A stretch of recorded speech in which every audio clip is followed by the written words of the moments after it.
नमस्कार और the deep dive में आपका स्वागत है। आज हम 1920 के दशक के भारत पर एक गहरी नज़र डाल रहे हैं। ये वो समय था जब गांधी जी की गिरफ्तारी हो चुकी थी और राष्ट्रवादी खेमे में कह सकते हैं काफ़ी उथल-पुथल थी। बिल्कुल। नमस्कार। और ये दशक सच में बहुत महत्वपूर्ण था। हमारे पास जो स्रोत हैं वो यही दिखाते हैं कि कैसे असहयोग आंदोलन के रुकने के बाद नई राजनीतिक ताकतें, नए विचार उभर रहे थे। हाँ, जैसे स्वराजिस्ट थे, फिर वो नो चेंजर्स, समाजवादी सोच आ रही थी, क्रांतिकारी गतिविधियां भी तेज हो रही थीं और भी बहुत कुछ। तो चलिए इसी सब पर आज विस्तार से बात करते हैं, इसे खोलते हैं। बिल्कुल। ये दशक अहम था क्योंकि इसने कहीं न कहीं आज़ादी की लड़ाई के आगे के रास्तों को शक्ल दी। हम देखेंगे कि कैसे कांग्रेस के अंदर ही अलग अलग सोच पनपी और कैसे बाहरी असर, जैसे समाजवाद का असर, उसने भी एक नई दिशा देने की कोशिश की। हमारा मकसद है आज इन जटिल धाराओं को समझना और देखना कि उस वक्त के भारत के लिए इनके क्या मायने थे। तो सबसे पहले कांग्रेस के अंदर की जो बड़ी बहस थी, स्वराजिस्ट बनाम नो चेंजर्स। बिल्कुल। गांधी जी 1922 में गिरफ्तार हुए हैं। हाँ, मार्च 1922 में। और फिर सवाल खड़ा हो गया कि भाई अब आगे कैसे बढ़े। बिल्कुल। एक तरफ थे सीआर दास, मोतीलाल नेहरू जैसे बड़े नेता। इनका मानना था कि राष्ट्रवादियों को लेजिस्लेटिव काउंसिल मतलब परिषदों में घुसना चाहिए, चुनाव लड़ना चाहिए। और इन्हीं को स्वराजिस्ट कहा गया है ना। हाँ, स्वराजिस्ट। इनका तर्क बड़ा सीधा था। वो कहते थे कि काउंसिल में जाकर हम या तो सिस्टम को सुधारेंगे, मतलब मेंड करेंगे, या फिर अंदर से ही उसका काम ठप कर देंगे, मतलब एंड कर देंगे। उनका मानना था कि ये भी असहयोग आंदोलन को जारी रखने का ही एक नया तरीका होगा, एक नया मोर्चा खोला जाएगा। अच्छा, मतलब लड़ाई का मैदान बदल रहे थे वो, सड़क से काउंसिल के अंदर। हाँ, कुछ ऐसा ही। और ये भी था कि जो एक राजनीतिक खालीपन सा आ गया था आंदोलन रुकने से, उसे भरा जाए। जनता का जो मोराल डाउन हो रहा था उसे भी बनाए रखा जाए। ठीक है। और दूसरी तरफ कौन थे? मतलब जो बदलाव नहीं चाहते थे। किस चीज में? गांधी जी के तय किए रास्ते में। तो ये काउंसिल में जाने के खिलाफ थे। बिल्कुल सख्त खिलाफ। उनका मानना था कि ये जो संसदीय काम है ये ध्यान भटका देगा। किस चीज से? रचनात्मक काम से, जैसे खादी का प्रचार, राष्ट्रीय शिक्षा का प्रसार, अस्पृश्यता मिटाना, गांधी जी वाले काम। उनको लगता था कि अगर नेता काउंसिल में उलझ गए तो ये जमीनी काम कौन करेगा। और ये भी डर था कि इससे जो एक क्रांतिकारी जोश बना था असहयोग के टाइम, वो ठंडा पड़ जाएगा, लोग फिर से आराम पसंद हो जाएंगे। तो वो चाहते थे कि जमीनी स्तर पर काम करके अगले बड़े आंदोलन, मतलब सविनय अवज्ञा आंदोलन की तैयारी की जाए। बिल्कुल। उनका फोकस था अगले मास मूवमेंट की नींव मजबूत करना। तो ये बहस काफी तेज हुई होगी कांग्रेस में। बहुत ज्यादा। गया में जो कांग्रेस का अधिवेशन हुआ दिसंबर 1922 में, वहां स्वराजिस्तों का प्रस्ताव गिर गया। बहुमत नो चेंजर्स के साथ था। तो फिर नतीजा ये हुआ कि सीआर दास, जो उस अधिवेशन के अध्यक्ष थे, और मोतीलाल नेहरू दोनों ने इस्तीफा दे दिया। इस्तीफा? कांग्रेस से? हाँ, अपने पदों से। और फिर उन्होंने 1 जनवरी 1923 को अपनी अलग पार्टी बना ली, कांग्रेस खिलाफत स्वराज पार्टी। ओहो, तो ये तो लगभग वैसी ही स्थिति हो गई जैसे 1907 में सूरत में हुई थी, नरम दल और गरम दल वाली फूट। हाँ, खतरा तो था वैसा ही, लेकिन इस बार दोनों तरफ के नेता शायद ज्यादा परिपक्व थे। उन्हें पता था कि फूट से आंदोलन को ही नुकसान होगा। तो कोई समझौता हुआ? बिल्कुल, कोशिशें हुई। और सितंबर 1923 में दिल्ली में कांग्रेस का एक विशेष अधिवेशन हुआ। वहां एक समझौता हुआ। क्या समझौता था? तय ये हुआ कि स्वराजिस्तों को कांग्रेस के अंदर ही एक ग्रुप के तौर पर चुनाव लड़ने की इजाजत दे दी जाएगी। अच्छा, मतलब पार्टी अलग नहीं मानी जाएगी। हाँ, वो कांग्रेस के ही बैनर तले लड़ेंगे। उन्होंने भी कांग्रेस के बाकी कार्यक्रमों को सिवाय काउंसिल एंट्री के मानने पर सहमति जताई। तो एक तरह से बीच का रास्ता निकाला गया। ये समझदारी वाली बात हुई। जी। फिर स्वराजिस्टों ने 1923 के चुनाव के लिए अपना घोषणा पत्र निकाला। उसमें क्या खास था? उसमें उन्होंने ब्रिटिश राज के जो स्वार्थी इरादे थे उनकी कड़ी आलोचना की। ये जो मॉनफोर्ड सुधार वगैरह थे उनको दिखावा बताया। और वादा क्या किया? वादा किया कि अगर उनकी स्वराज की मांग नहीं मानी गई तो वो परिषदों को अंदर से ठप कर देंगे, मतलब काम नहीं चलने देंगे। और गांधी जी, उनका क्या रिएक्शन था इस सब पर? वो तो जेल में थे शुरुआत में। हाँ, वो फरवरी 1924 में रिहा हुए। शुरू में वो भी काउंसिल एंट्री के बहुत हक में नहीं थे। वो नो चेंजर्स के विचारों से ज्यादा सहमत थे। लेकिन धीरे धीरे उनका रुख नरम पड़ा। शायद उन्होंने देखा कि स्वराजिस्टों ने 1923 के चुनावों में काफी अच्छा प्रदर्शन किया था। सेंट्रल लेजिस्लेटिव असेंबली में उन्हें 101 में से 42 सीटें मिली। मध्य प्रांत में तो बहुमत ही मिल गया था। ये तो काफी बड़ी सफलता थी। हाँ, और गांधी जी ने ये भी देखा कि ये लोग काउंसिल में जाकर सरकार का हिस्सा नहीं बन रहे थे, बल्कि विरोधी कर रहे थे। फिर 1924 के आखिर में सरकार ने राष्ट्रवादियों पर, खासकर बंगाल में क्रांतिकारियों और स्वराजिस्टों पर दमन शुरू किया। इससे गांधी जी को लगा कि इनके साथ एकजुटता दिखाना जरूरी है। अच्छा। तो बेलगांव में जो कांग्रेस अधिवेशन हुआ दिसंबर 1924 में, जिसकी अध्यक्षता खुद गांधी जी ने की थी। हाँ, ये एकमात्र अधिवेशन था जिसकी अध्यक्षता गांधी जी ने की। सही कहा। उस अधिवेशन में ये तय हो गया कि स्वराजिस्ट कांग्रेस के एक अभिन्न अंग के रूप में ही परिषदों में काम करेंगे। तो एक तरह से गांधी जी ने भी अपनी मोहर लगा दी। किया अकेले तो उनके पास बहुमत नहीं था, खासकर सेंट्रल असेंबली में। हाँ। तो उन्होंने दूसरे ग्रुप्स के साथ, जैसे जिन्ना के नेतृत्व वाले इंडिपेंडेंट्स या लिबरल्स के साथ गठबंधन बनाया। और इन गठबंधनों के बल पर उन्होंने कई बार सरकारी प्रस्तावों को हराया। खासकर बजट अनुदानों पर सरकार को कई बार मुंह की खानी पड़ी। ये तो बड़ी बात थी। बिल्कुल।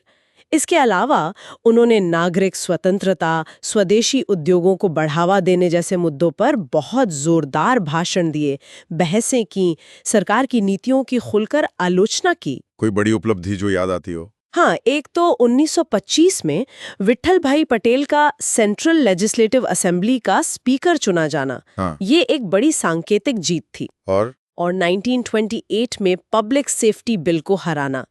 ये बिल सरकार को ये ताकत देता कि वो किसी भी अवांछनीय या संदिग्ध विदेशी को, खासकर जिनके कम्युनिस्ट विचार हों, देश से निकाल सकती थी। ये तो अभिव्यक्ति की आजादी पर हमला होता। बिल्कुल। तो स्वराजिस्टों ने इसे पास नहीं होने दिया।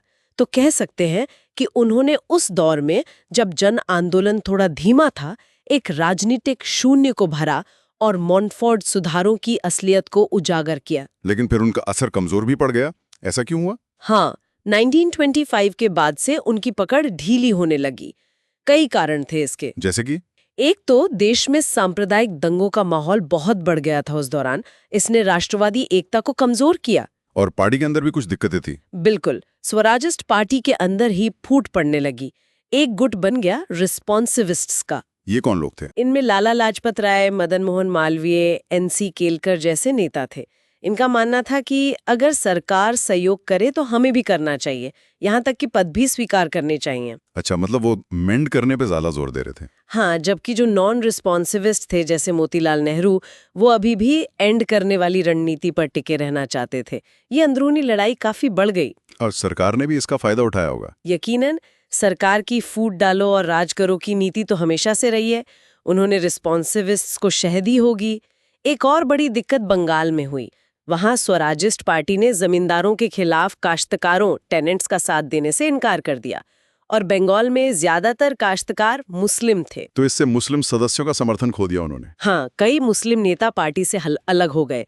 ये एक बड़ा झटका था। और फिर 1925 में सीआर दास की मृत्यु। वो तो शायद सबसे बड़ा झटका था।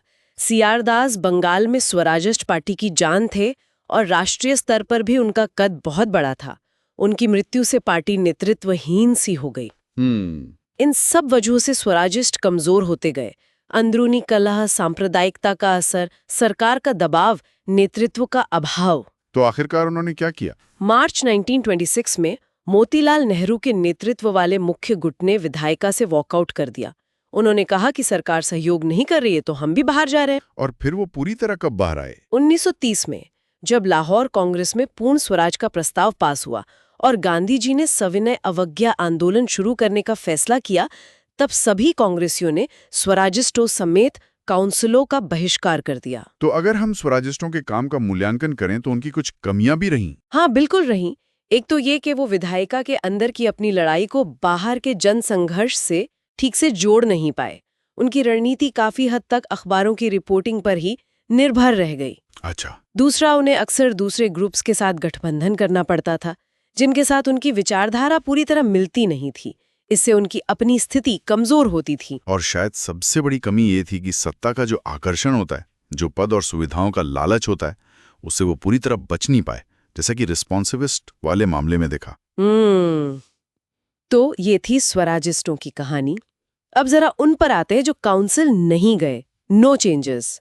जब स्वराजिस्ट विधायिकाओं में बहस कर रहे थे, ये लोग क्या कर रहे थे? नो चेंजर्स पूरी तरह से गांधी जी के बताए रचनात्मक कार्यों में लगे हुए थे। किस तरह के काम? उन्होंने देश भर में आश्रमों का एक नेटवर्क बनाया। ये आश्रम रचनात्मक काम के केंद्र बन गए। वो आदिवासियों और निचली जातियों के बीच जाकर काम कर रहे थे, उनके बच्चों के लिए स्कूल खोल रहे थे, उन्हें सामाजिक रूप से ऊपर उठाने की कोशिश कर रहे थे। और खादी और चरखा? वो तो उनका मुख्य एजेंडा था। चरखे और खादी का खूब प्रचार किया। राष्ट्रीय स्कूल और कॉलेज खोले गए जहां सरकारी सहायता के बिना भारतीय भाषाओं में शिक्षा दी जाती थी। हिंदू मुस्लिम एकता पर जोर दिया गया। अस्पृश्यता निवारण के लिए काम हुआ। विदेशी कपड़ों और शराब की दुकानों का बहिष्कार जारी रखा। कहीं बाढ़ आ जाती तो राहत कार्य करते थे। तो ये लोग पूरी तरह से जमीनी स्तर पर जुड़े हुए थे। हाँ, बिल्कुल। और यही रचनात्मक कार्यकर्ता थे जो बाद में जब 1930 में सविनय अवज्ञा आंदोलन शुरू हुआ तो उसकी रीढ़ की हड्डी साबित हुए। इनके पास संगठन था, अनुभव था और लोगों से जुड़ाव था। लेकिन क्या इस रचनात्मक कार्य की भी कोई आलोचना हुई? क्या ये पूरी तरह सफल रहा? पड़ती थी तो गरीबों के लिए उसे अपनाना मुश्किल था। उसका प्रचार तो हुआ पर वो आम आदमी की पोशाक नहीं बन पाई उस तरह से। और एक आलोचना ये भी थी कि अस्पृश्यता निवारण पर जोर तो दिया गया, लेकिन ज्यादा ध्यान सामाजिक बराबरी पर रहा। जो भूमिहीन मजदूर थे, जिनमें ज्यादातर दलित ही थे, उनकी जो आर्थिक मांगे थीं, जमीन या मजदूरी का सवाल, उस पर उतना ध्यान नहीं दिया गया। तो मतलब इसकी भी अपनी सीमाएं थीं। हाँ, सीमाएं तो थीं, लेकिन ये नहीं भूलना चाहिए कि इन रचनात्मक कार्यों ने कांग्रेस को आम जनता से जोड़े रखा और भविष्य के आंदोलनों के लिए एक मजबूत कैडर तैयार किया। और एक अच्छी बात ये रही कि स्वराजिस्टों और नो चेंजेस के बीच मतभेद तो थे, पर उन्होंने संबंध पूरी तरह नहीं तोड़े। बिल्कुल, गांधी जी ने भी इसमें भूमिका निभाई। वो समय आने पर फिर से एकजुट हो सके, ये बहुत महत्वपूर्ण था। बिल्कुल। तो ये कांग्रेस के अंदर की दो मुख्य धाराएं थीं 1920 के दशक में। लेकिन जैसा आपने शुरू में कहा, ये कहानी सिर्फ यहीं तक सीमित नहीं थी। यहाँ से चीजें और भी दिलचस्प होती हैं। नई ताकतें उभर रही थीं। हाँ, ये बहुत ही रोमांचक दौर था इस लिहाज से। सबसे पहली और शायद सबसे महत्वपूर्ण चीज थी मार्क्सवादी और समाजवादी विचारों का प्रसार। ये कैसे हुआ? देखिए, 1917 की रूसी क्रांति का असर पूरी दुनिया पर पड़ रहा था। भारत के युवा राष्ट्रवादी भी इससे बहुत प्रभावित थे। उन्हें लग रहा था कि सिर्फ राजनीतिक आजादी काफी नहीं है, आर्थिक और सामाजिक बराबरी भी जरूरी है। तो कांग्रेस के अंदर भी इसका असर दिखा। हाँ, जवाहरलाल नेहरू, सुभाष चंद्र बोस जैसे युवा नेता जो उभर रहे थे, वो गांधी जी के कुछ विचारों से, खासकर ट्रस्टीशिप वगैरह से, उतने सहमत नहीं थे। अच्छा, वो पूर्ण स्वराज की मांग कर रहे थे, सिर्फ डोमिनियन स्टेटस की नहीं। और वो चाहते थे कि कांग्रेस सामाजिक आर्थिक बदलावों का भी एक रेडिकल प्रोग्राम अपनाए। तो कांग्रेस के अंदर ही एक वामपंथी या लेफ्ट लीनिंग धारा बनने लगी थी। और कांग्रेस के बाहर? कांग्रेस के बाहर तो बाकायदा communist party of India CPI का गठन हो गया। वैसे तो ताशकंद में 1920 में ही एमएन रॉय वगैरह ने कोशिश की थी, पर भारत में औपचारिक रूप से इसकी स्थापना 1925 में कानपुर में हुई। ऐसे दंगे मुजफ्फर अहमद, शौकत उस्मानी जैसे शुरुआती कम्युनिस्ट नेता थे। सरकार इनसे बहुत चौकन्नी थी। हाँ, सरकार ने इन पर मुकदमे भी चलाए। बिल्कुल। 1924 में कानपुर बोल्शेविक षड्यंत्र केस और फिर 1929 में मेरठ षड्यंत्र केस, जिसमें 30 से ज्यादा कम्युनिस्ट और ट्रेड यूनियन नेताओं पर मुकदमा चलाया गया। इसका मकसद था कम्युनिस्ट आंदोलन को कुचलना। इसी दौर में वर्कर्स एंड पीजेंट्स पार्टीज भी बनी। हाँ, ये कम्युनिस्टों ने ही बनाई थी, कांग्रेस के अंदर काम करने और किसानों मजदूरों को संगठित करने के लिए। बंगाल, बॉम्बे, पंजाब, यूपी में ये पार्टियां बनी। तो ये एक बड़ी नई ताकत थी, समाजवाद और कम्युनिज्म। और क्या हो रहा था? दूसरी ताकत थी युवा सक्रियता। स्टूडेंट्स बहुत एक्टिव हो गए थे। जगह जगह छात्र लीग और छात्र सम्मेलन होने लगे थे। ये युवा ही नए रेडिकल विचारों को तेजी से अपना रहे थे। तीसरा? किसान आंदोलन। गांवों में भी हलचल तेज हो रही थी। संयुक्त प्रांत यूपी, आंध्रा, राजस्थान, बॉम्बे, मद्रास, कई जगहों पर किसान अपनी मांगों को लेकर संगठित हो रहे थे।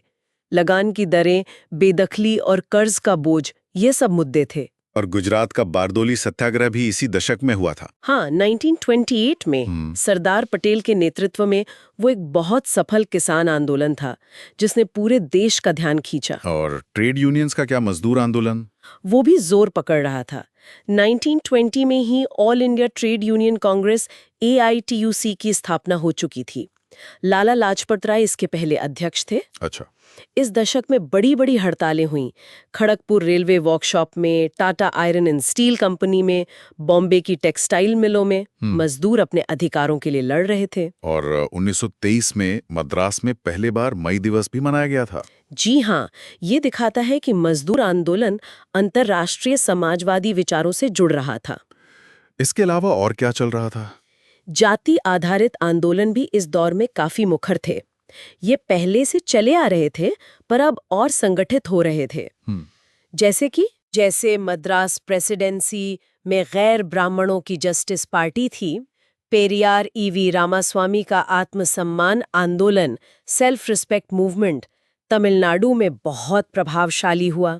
महाराष्ट्र में ज्योतिबा फूले का सत्यशोधक समाज पहले से था और अब डॉक्टर BR अम्बेडकर के नेतृत्व में महार आंदोलन जोर पकड़ रहा था। केरल में नारायण गुरु का एहजावा आंदोलन था। बिहार में यादव संगठित हो रहे थे। पंजाब में यूनियनिस्ट पार्टी थी जो ग्रामीण, खासकर मुस्लिम, जाट और सिख जमींदारों के हितों की बात करती थी। तो मतलब समाज के अलग अलग तबके अपनी पहचान और अपने अधिकारों को लेकर सजग हो रहे थे और संगठित हो रहे थे। हाँ, ये बहुत ही अहम बदलाव थे। और फिर थे वो क्रांतिकारी। हाँ, क्रांतिकारी राष्ट्रवाद का भी एक नया चरण था। असहयोग आंदोलन जब 1922 में अचानक वापस ले लिया गया तो इससे बहुत सारे युवा निराश हुए थे, है ना? बिल्कुल, खासकर वो युवा जो आंदोलन में पूरे जोश से कूदे थे। उन्हें गांधी जी का फैसला समझ नहीं आया। उनके मन में अहिंसा की रणनीति को लेकर सवाल उठने लगे। उन्हें लगा कि शायद शांतिपूर्ण तरीकों से आजादी नहीं मिलेगी। हाँ, उन्हें लगा कि ये तरीका बहुत धीमा है और शायद कारगर भी नहीं है। तो वो वापस सशस्त्र क्रांति के रास्ते पर सोचने लगे। और इनमें से कई नेता जैसे जोगेश चंद्र चटर्जी, सूर्य सेन या बाद में भगत सिंह, सुखदेव, चंद्रशेखर आजाद, ये सब पहले असहयोग आंदोलन में सक्रिय रह चुके थे। अच्छा। तो ऐसा नहीं था कि ये लोग कांग्रेस या गांधी जी के एकदम खिलाफ थे, पर उन्हें रास्ता अलग लग रहा था। उन्हें ना तो स्वराजिस्टों का ये काउंसिल वाला काम पसंद आ रहा था, न ही नो चेंजर्स का वो धीमा रचनात्मक काम। सही। उन्हें लगता था कि ये सब चीजें असली लड़ाई से भटका रही हैं। उन्हें तुरंत नतीजा चाहिए था। उन्हें लगता था कि सिर्फ जोरदार हिंसक कार्रवाई से ही ब्रिटिश हुकूमत को हिलाया जा सकता है और भारत को आजाद कराया जा सकता है। उन पर किन बातों का प्रभाव था? क्या चीजें उन्हें प्रेरित कर रही थी? कई चीजें थीं। एक तो जैसा हमने कहा, असहयोग आंदोलन की वापसी से निराशा। दूसरा, विश्व युद्ध के बाद मजदूर वर्ग का उभार, उनकी हड़तालें। इससे उन्हें लगा कि जनता में लड़ने की ताकत है। तीसरा, रूसी क्रांति की सफलता। इसने दिखाया कि एक शक्तिशाली साम्राज्य को भी उखाड़ा जा सकता है। चौथा, देश में नए नए कम्युनिस्ट समूह बन रहे थे, उनके विचार फैल रहे थे।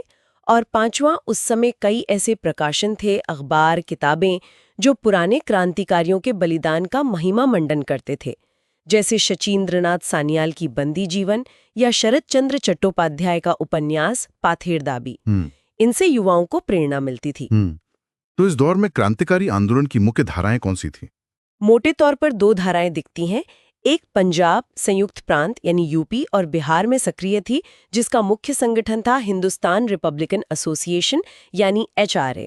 दूसरी धारा बंगाल में ज्यादा सक्रिय थी, जहां पुराने युगांतर और अनुशीलन समिति जैसे समूह फिर से संगठित हो रहे थे। पहले HRA की बात करते हैं। इसकी स्थापना कब और किसने की? HRA की स्थापना अक्टूबर 1924 में कानपुर में हुई थी। इसमें राम प्रसाद बिस्मिल, जोगेश चंद्र चटर्जी और शचीन्द्रनाथ सान्याल जैसे पुराने अनुभवी क्रांतिकारी नेता शामिल थे। इनका लक्ष्य क्या था? उनका घोषित लक्ष्य था सशस्त्र क्रांति के जरिए औपनिवेशिक सरकार को उखाड़ फेंकना और एक federal Republic of the United states of India की स्थापना करना। मतलब एक संघीय गणराज्य बनाना। और इसके लिए उन्हें हथियारों और पैसों की जरूरत पड़ी होगी। बिल्कुल, इसीलिए उन्होंने सरकारी खजानों को लूटने की योजना बनाई। और इसी कड़ी में हुआ एचआरए का सबसे चर्चित एक्शन, काकोरी डकैती। हाँ, काकोरी कांड। अगस्त 1925 में लखनऊ के पास काकोरी स्टेशन पर उन्होंने 8 down Saharanpur Lucknow passenger train को रोका और उसमें जा रहा सरकारी खजाना लूट लिया। ये बहुत बड़ा कदम था। हाँ, बहुत साहसिक कदम था, लेकिन इसके नतीजे भी गंभीर हुए। सरकार ने बहुत बड़े पैमाने पर दमन चक्र चलाया। लगभग 40 लोगों को गिरफ्तार किया गया। लंबा मुकदमा चला जिसे काकोरी षड्यंत्र केस कहते हैं। और सजा? 4 प्रमुख नेताओं को फांसी दे दी गई। राम प्रसाद बिस्मिल, अशफाकुल्ला खान, ठाकुर रोशन सिंह और राजेंद्र नाथ लाहिड़ी। कई लोगों को लंबी सजाएं हुई। काला पानी भेजा गया। जोगेश चटर्जी, सान्याल वगैरह को भी लंबी सजा हुई। तो ये एचआरए के लिए एक बहुत बड़ा झटका था। संगठन लगभग खत्म हो गया होगा। हाँ, ये बहुत बड़ा झटका था। संगठन की कमर टूट गई, लेकिन पूरी तरह खत्म नहीं हुआ। जो युवा क्रांतिकारी बच गए थे वो निराश नहीं हुए। उन्होंने फिर से संगठित होने की कोशिश की। हाँ, और इसी कोशिश का नतीजा था Hindustan socialist Republican association, HSRA। हाँ। ये कब और कैसे हुआ? काकोरी के झटके से उभरने के बाद जो युवा क्रांतिकारी थे जैसे चंद्रशेखर आजाद, भगत सिंह, सुखदेव, भगवती चरण वोहरा, इन पर अब समाजवादी विचारों का काफी असर पड़ चुका था। उन्होंने महसूस किया कि सिर्फ अंग्रेजों को भगाना काफी नहीं है, बल्कि एक ऐसी व्यवस्था लानी होगी जिसमें शोषण ना हो। तो उन्होंने एचआरए को दोबारा खड़ा किया। हाँ, सितंबर 1928 में दिल्ली के फिरोज शाह कोटला के खंडरों में इन युवा क्रांतिकारियों की एक गुप्त मीटिंग हुई। चंद्रशेखर आजाद के नेतृत्व में एचआरए का पुनर्गठन किया गया और उसके नाम में सोशलिस्ट शब्द जोड़ा गया। अब ये बन गया HSRA। और समाजवाद को अपना आधिकारिक लक्ष्य बनाया। बिल्कुल, ये एक बहुत बड़ा वैचारिक बदलाव था। अब क्रांति का मतलब सिर्फ राजनीतिक आजादी नहीं, बल्कि समाजवादी समाज की स्थापना भी था। HSRA बनने के बाद इनकी पहली बड़ी कार्रवाई क्या थी? वो थी सॉन्डर्स की हत्या। ये क्यों हुई? अक्टूबर 1928 में लाहौर में साइमन कमीशन का विरोध कर रहे नेताओं पर पुलिस ने लाठीचार्ज किया था। इसमें लाला लाजपत राय को गंभीर चोटें आईं और कुछ ही दिनों बाद उनकी मृत्यु हो गई। हाँ, ये तो बहुत दुखद घटना थी। पूरे देश में गुस्सा था। एचआरए के नेताओं ने इसे राष्ट्र का अपमान माना और लालाजी की मौत का बदला लेने का फैसला किया। उन्होंने किसको निशाना बनाया? लाठीचार्ज का आदेश देने वाले पुलिस सुपरिटेंडेंट स्कॉट को, लेकिन पहचानने में गलती हुई और उन्होंने assistant superintendent of police John Saunders को गोली मार दी। ये कब हुआ? दिसंबर 1928 में लाहौर में। इसमें भगत सिंह, चंद्रशेखर आजाद और राजगुरु शामिल थे। इसके बाद उन्होंने पोस्टर लगाए जिसमें लिखा था कि लालाजी की मौत का बदला ले लिया गया है और राष्ट्र के अपमान का बदला ले लिया गया है। ये भी बहुत सनसनीखेज घटना थी। और इसके बाद हुआ सेंट्रल लेजिस्लेटिव असेंबली में बम फेंकने वाला कांड। वो तो बहुत ही मशहूर है। हाँ, अप्रैल 1929 में। उस समय असेंबली में 2 विवादास्पद बिलों पर बहस चल रही थी। एक पब्लिक सेफ्टी बिल, जिसके बारे में हमने पहले बात की, हाँ, जो सरकार को संदिग्ध विदेशियों को निकालने की शक्ति देता। और दूसरा था ट्रेड डिस्प्यूट्स बिल, जो मजदूरों के हड़ताल करने के अधिकार को सीमित करता था। तो एचआरए ने इनका विरोध किया। हाँ, उन्होंने इन दमनकारी कानूनों का विरोध करने और साथ ही दुनिया को अपनी आवाज सुनाने के लिए असेंबली में बम फेंकने की योजना बनाई। किसने फेंका बम? भगत सिंह और बटुकेश्वर दत्त ने। उन्होंने जानबूझकर ऐसे बम इस्तेमाल किए जो ज्यादा शक्तिशाली न हो और उन्हें खाली जगह पर फेंका ताकि किसी की जान न जाए। तो मकसद किसी को मारना नहीं था? नहीं, बिल्कुल नहीं। जैसा कि उन्होंने बाद में कहा, उनका मकसद था बहरों को सुनाना।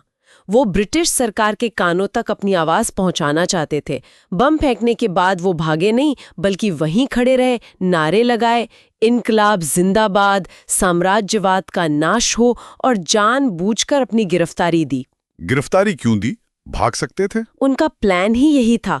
वो मुकदमे को एक मंच की तरह इस्तेमाल करना चाहते थे, अपने विचारों, अपने उद्देश्यों का पूरे देश में प्रचार करने के लिए। अच्छा, ये उनकी रणनीति थी। हाँ, ये कर्म द्वारा प्रचार, प्रोपेगेंडा बाय डीड का एक हिस्सा था। इसके बाद क्या हुआ? इसके बाद भगत सिंह, सुखदेव, राजगुरु और कई अन्य HSRA सदस्यों पर मुकदमा चला, जिसे लाहौर षड्यंत्र केस कहा जाता है। सॉन्डर्स की हत्या और असेंबली बम कांड दोनों को इसमें शामिल किया गया। और जेल में भी उन्होंने संघर्ष जारी रखा, वो मशहूर भूख हड़ताल। हाँ, जेल में राजनीतिक कैदियों के अधिकारों के लिए, बेहतर सुविधाओं के लिए उन्होंने लंबी भूख हड़ताल की। इसी भूख हड़ताल में 64 दिनों के बाद जतिन दास की शहादत हुई। इसने पूरे देश को झकझोर दिया। बहुत मार्मिक। और बाहर भी HSRA की गतिविधियां जारी रहीं। हाँ, दिसंबर 1929 में उन्होंने वाइसरॉय लॉर्ड इरविन की ट्रेन को उड़ाने की भी कोशिश की, जिसमें इरविन बाल-बाल बच गए। और फिर अंत दुखद हुआ। हाँ, फरवरी 1931 में चंद्रशेखर आजाद इलाहाबाद के अल्फ्रेड पार्क में पुलिस के साथ मुठभेड़ में शहीद हो गए। और 23 मार्च 1931 को भगत सिंह, सुखदेव और राजगुरु को लाहौर सेंट्रल जेल में फांसी दे दी गई। HSRA का इस तरह से लगभग अंत हो गया, लेकिन इन क्रांतिकारियों का बलिदान और उनके विचार अमर हो गए। बिल्कुल। अब जरा बंगाल की तरफ चलते हैं। वहां क्या हो रहा था इस दौर में? बंगाल में भी क्रांतिकारी गतिविधियां जारी थीं। जैसा हमने कहा, CR दास की मृत्यु 1925 के बाद बंगाल कांग्रेस में फूट पड़ गई थी। एक गुट JM सेनगुप्ता का था, दूसरा सुभाष चंद्र बोस का। इस फूट का असर क्रांतिकारी समूहों पर भी पड़ा। युगांतर समूह सेनगुप्ता के करीब था और अनुशीलन समिति बोस के। ये फिर से संगठित होकर कार्रवाई कर रहे थे। कोई उदाहरण? जैसे 1924 में गोपीनाथ साहा नाम के क्रांतिकारी ने कलकत्ता के पुलिस कमिश्नर चार्ल्स टिगार्ट को मारने की कोशिश की।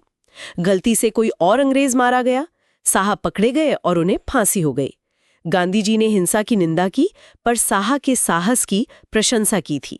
और फिर सूर्यसेन का चटगांव विद्रोह, वो तो बहुत बड़ी घटना थी। हाँ, बंगाल में इस दौर की सबसे बड़ी और संगठित क्रांतिकारी कार्रवाई सूर्यसेन के नेतृत्व वाले चटगांव समूह ने की। सूर्यसेन एक राष्ट्रीय स्कूल में शिक्षक थे।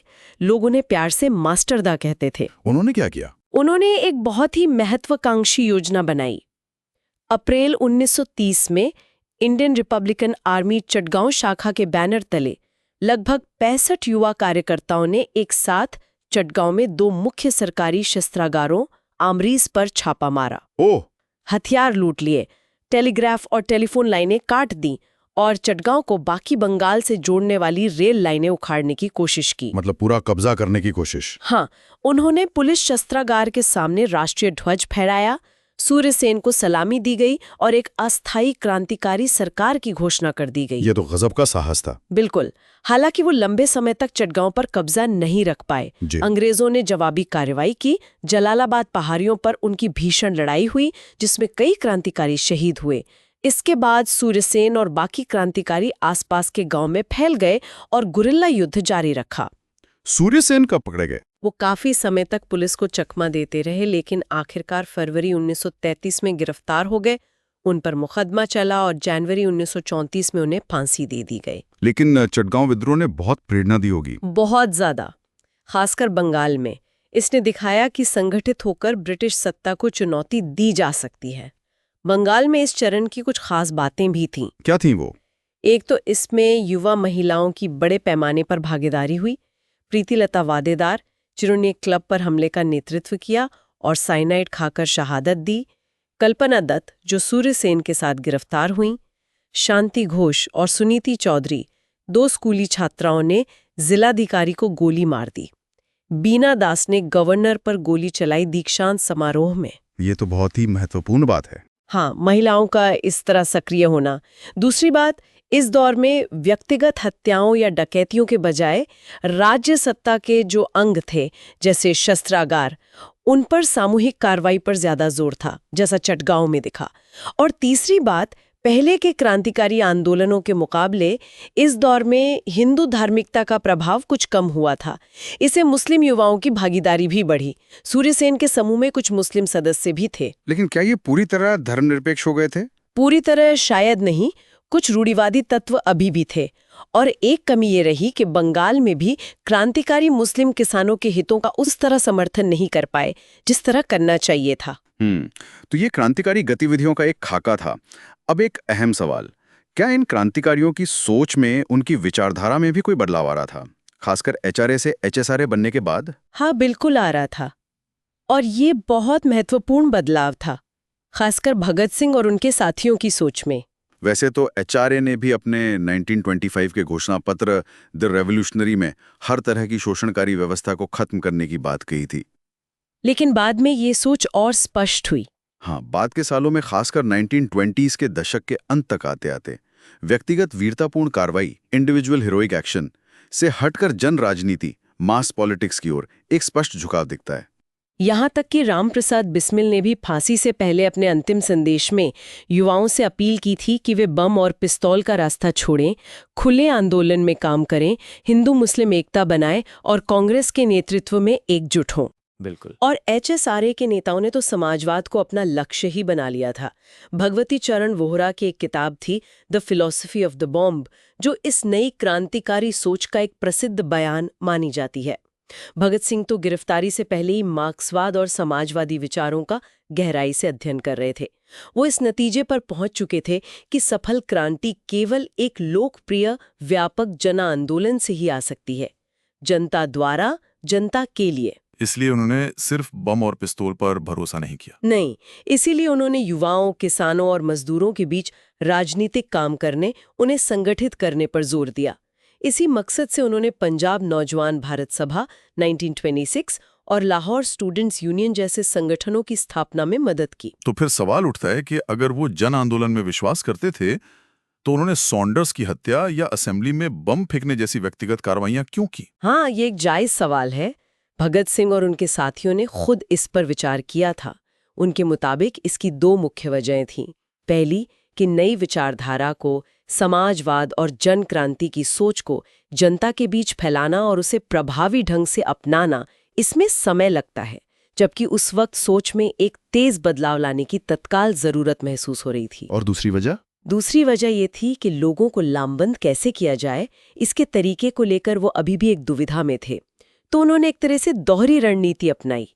एक तरफ नौजवान भारत सभा जैसे मंचों से जनता को संगठित करने की कोशिश, और दूसरी तरफ कर्म द्वारा प्रचार, प्रोपेगेंडा बाय डीड। मतलब ये एक्शन करके लोगों का ध्यान खींचना और फिर मुकदमे के मन से अपने विचार फैलाना। बिल्कुल, उनका मानना था कि इन वीरतापूर्ण कार्यों से जनता जागेगी, प्रेरित होगी और फिर उसे सही दिशा में संगठित किया जा सकेगा। और उन्होंने क्रांति शब्द को भी एक नया व्यापक अर्थ दिया। ये सिर्फ हिंसा या उथल-पुथल नहीं थी उनके लिए। सही कहा। भगत सिंह ने बार बार स्पष्ट किया कि क्रांति का मतलब सिर्फ बम और पिस्तौल नहीं है। उनके लिए क्रांति का मतलब था वर्तमान अन्यायपूर्ण व्यवस्था को पूरी तरह बदलना, साम्राज्यवाद को उखाड़ फेंकना और उसकी जगह एक नया समाजवादी समाज बनाना। कैसा समाजवादी समाज? जहां मनुष्य द्वारा मनुष्य का शोषण, exploitation of man by man समाप्त हो जाए। उन्होंने साफ कहा कि उनका संघर्ष तब तक जारी रहेगा जब तक मुट्ठी भर शोषक, चाहे वो अंग्रेज हों या भारतीय, या दोनों मिलकर आम लोगों की मेहनत का शोषण करते रहेंगे। उन्होंने समाजवाद को पूंजीवाद और वर्ग वर्चस्व, क्लास डोमिनेशन के खात्मे के रूप में परिभाषित किया। ये तो बहुत गहरी और आगे की सोच थी। हाँ, वो सिर्फ राजनीतिक आजादी नहीं बल्कि सामाजिक और आर्थिक आजादी की भी बात कर रहे थे। और धर्मनिरपेक्षता पर भी उनका बहुत जोर था। हाँ, पूरी तरह से। न्यूनलिज्म यानी सांप्रदायिकता को वो राष्ट्रवाद का सबसे बड़ा दुश्मन मानते थे। पंजाब नौजवान भारत सभा के नियमों में साफ लिखा था कि सदस्य किसी भी ऐसी संस्था से कोई वास्ता नहीं रखेंगे जो सांप्रदायिकता फैलाती हो। और ये भी कि वो धर्म को हर इंसान का निजी मामला मानते हुए लोगों के बीच सहनशीलता की भावना का प्रचार करेंगे। भगत सिंह ने ये भी समझा था कि लोगों को धर्म और अंधविश्वास की मानसिक गुलामी से आजाद कराना कितना जरूरी है। तो ये क्रांतिकारी सिर्फ बम फेंकने वाले जोशीले युवा नहीं थे, बल्कि गहरे विचारक भी थे, खासकर भगत सिंह। बिल्कुल, उनकी सोच लगातार विकसित हो रही थी और वो भारतीय समाज और राजनीति की गहरी समझ रखते थे। तो हमने देखा कि 1920 का दशक भारतीय राष्ट्रवाद के लिए कितना उथल-पुथल भरा, कितना बहुआयामी और कितना महत्वपूर्ण था। कांग्रेस के अंदर स्वराजिस्ट और नो चेंजर्स की बहस चल रही थी अपने अपने तरीकों को लेकर। हाँ, एक तरफ संसदीय रास्ते से लड़ाई, दूसरी तरफ रचनात्मक काम से जमीन तैयार करना। फिर समाजवाद और कम्युनिस्ट विचारों का एक नई ताकत के रूप में उदय हुआ, जिसने आज़ादी के मायने और तरीकों पर नए सवाल खड़े किए। युवा, किसान और मजदूर आंदोलन भी जोर पकड़ रहे थे। समाज के वो तबके संगठित हो रहे थे जो पहले शायद उतने सक्रिय नहीं थे। और क्रांतिकारी राष्ट्रवाद भी एक नए, ज्यादा वैचारिक, ज्यादा समाजवादी और ज्यादा परिपक्व चरण में दाखिल हो रहा था, भले ही उसका रास्ता बहुत कठिन और बलिदानों से भरा था। बिल्कुल, ये एक ऐसा दौर था जब स्वतंत्रता संग्राम की भविष्य की रणनीति और विचारधारा की जैसे नींव रखी जा रही थी। इसमें अलग अलग दृष्टिकोण, अलग अलग तरीके शामिल थे। संसदीय संघर्ष भी था, रचनात्मक कार्य भी था, जन आंदोलन की तैयारी भी थी और सशस्त्र क्रांति का रास्ता भी था। ये सब धाराएं एक साथ बह रही थीं, कभी टकराती थीं, कभी साथ चलती थीं। तो आज के लिए बस इतना ही। हमने 1920 के दशक की इन जटिल और विविध धाराओं को समझने की कोशिश की। जाते जाते श्रोताओं के लिए एक सवाल छोड़ जाते हैं। 1920 के दशक में उभरी ये जो विभिन्न राजनीतिक और वैचारिक धाराएं थी, स्वराजिस्ट, नो चेंजर्स, समाजवादी, कम्युनिस्ट, क्रांतिकारी, इन्होंने भविष्य के स्वतंत्रता संग्राम और फिर आज़ाद भारत की राजनीति को किस तरह से और कितना स्थायी रूप से प्रभावित किया होगा, इस पर जरूर सोचिएगा। अगली बार फिर मिलेंगे एक और गहरी चर्चा के साथ। धन्यवाद। धन्यवाद।